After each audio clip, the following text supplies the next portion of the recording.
All right, I will say good morning, good morning. Let us continue. We are continuing Mirz Hashem in Perek Dalet in Shaar Habitachon. And remember again, we're going through the various reasons as to why the Torah does not contain information about reward in Olam Haba. So we're now up to reason number 6. Umehem ki agmul v'ha'onesh haniskarim b'sefer diber hanavi b'gmul la'olam hazeh v'ansho li'anshei ha'olam. So the truth is, reason number 6 actually is a little bit similar to reason number 5. But in reason number 6, the Mechaber says something very simple. He says the Torah is really focused on teaching us how to live in this world. And it says, right, that's the, if you think about it, I'll say it's such a beautiful idea. What's the essence of the Torah? To teach us how to maximize life. And as such, because the Torah itself is very much focused of this world, therefore by definition, the information contained therein is focused on matters pertaining to this world. Therefore, again, it talks about reward and punishment of this world.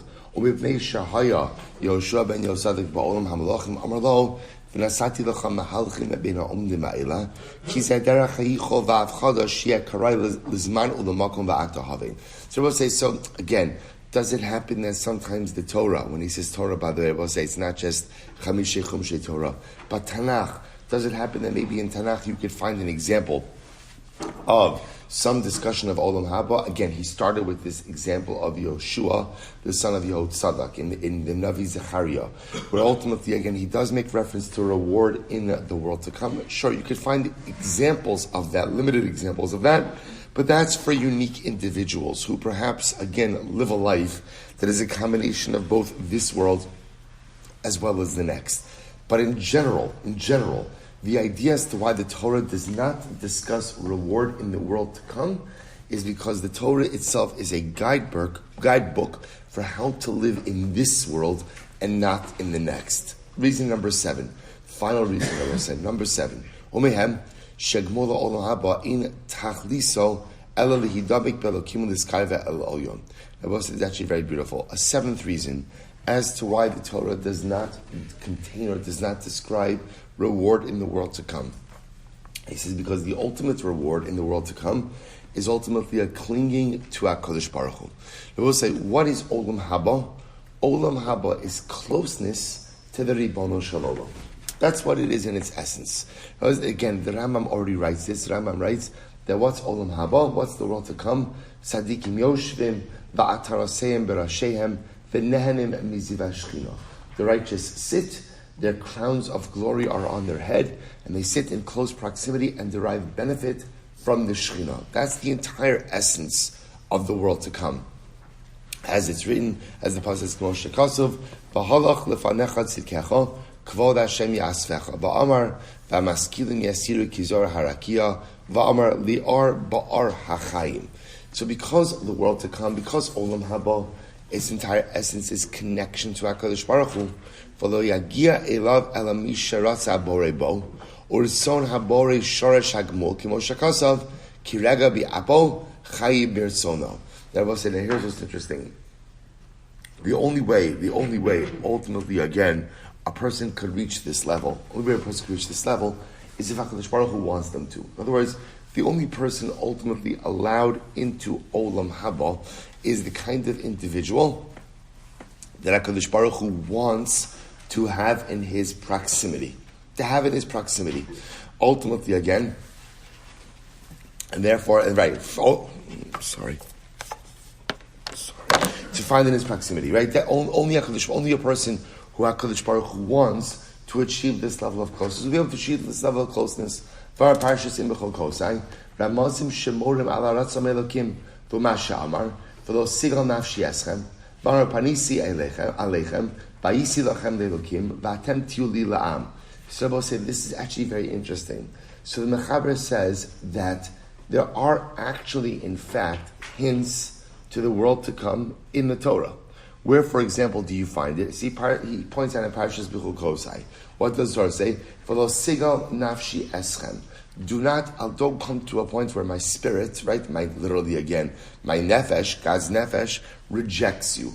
Fanisi alechem, I will turn to you. Vayisi lachem elokim, I will be for you a God, and you will be for me a nation. So we'll say what's interesting is, in this seventh explanation, what the Mechaber actually suggests is as follows. First of all, a definition of Olam Haba. And the definition of Olam Haba by definition is closeness to Hashem. That's what Olam Haba is. And in fact, what the Mechaber suggests is the Torah does make reference to Olam Haba. Interesting. And of the first six are discussing why the Torah does not make reference to Olam Haba. In the seventh, he says the Torah actually does make veiled reference to Olam Haba. Whenever you see these phrases where HaKadosh Baruch Hu says, in other words, I'll be for you a God, you'll be for me a nation, that blessing, that closeness, that connection, that relationship is actually a veiled reference to the world to come. So in reason number 7, the Mechaber actually suggests that there is some reference to Olam Haba. So if I say, that concludes this section. So 7 reasons as to why the Torah itself does not mention Olam Haba. So if we go through them quickly. So number one, the simplest one is, man who is material cannot really comprehend the world to come, Olam Haba, which is totally spiritual, right? Reason number two, that ultimately HaKadosh Baruch Hu wanted Olam Haba to be transmitted to us through a verbal tradition, right? Not in writing, not in Torah Shebechsav. Number 3, the generation that received the Torah was spiritually immature. And because we were spiritually immature, therefore we were unable to fully process the profundity of the world to come. Reason number 4, man can't earn Olam Haba on his own. It is a gift from HaKadosh Baruch Hu. And the Torah itself only discusses things that man has the ability to earn on his own. Reason number 5, Olam Haba, remember again, we saw this in yesterday's Olam Haba, ultimately is the reward for man's hidden intentions and hidden actions. Versus the Torah, which really focuses on man's rewards for revealed actions and revealed intentions. Number 6,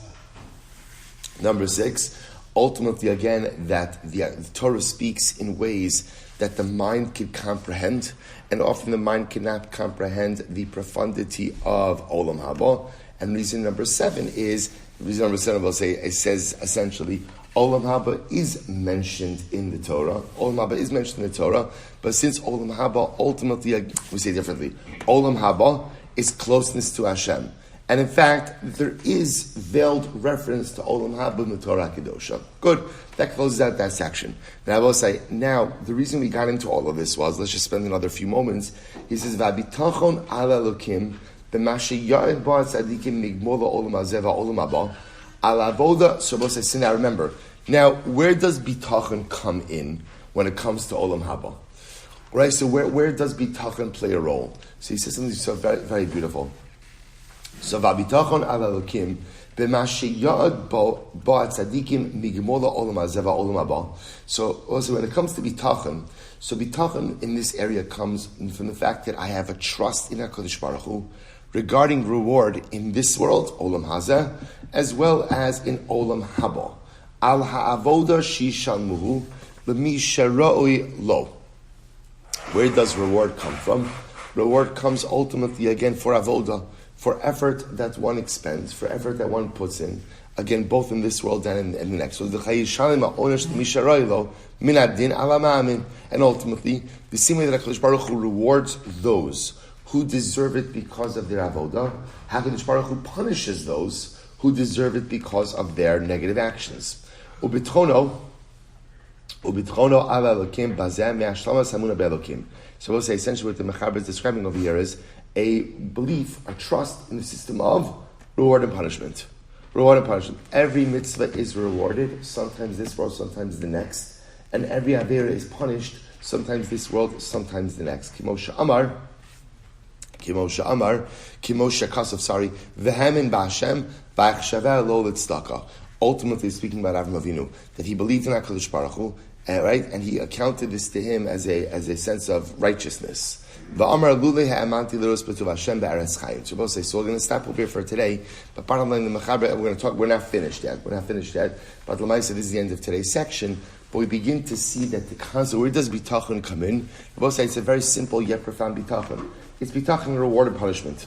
And bitachon in reward and punishment says, I believe, I have trust. Every action, every mitzvah has a reward, either in this world or the next, or sometimes both. And every avera carries with it a punishment, either in this world and the next, and sometimes both. Now, the difference, by the way, sometimes with an avera is, remember again, there's a variable when it comes to avera. What's the variable? Tshuva. Let's remember again, tshuva can absolutely impact, but in a vacuum, where bitachon comes in, is a bitachon in the system of reward and punishment, which again applies both in this world and the next. Rabbi, so stop over here for today. And Hashem continuing tomorrow. Shkoyach.